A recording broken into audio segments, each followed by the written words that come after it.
Hello everybody, today we will talk about how to fix or how to solve the problem of fasting tracker. You will click on settings.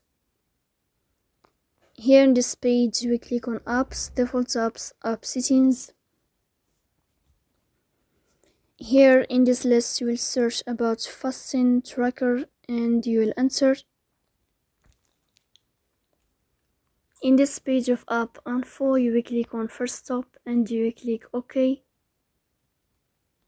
Here you will enter to the window of storage. Then you will click on clear cache.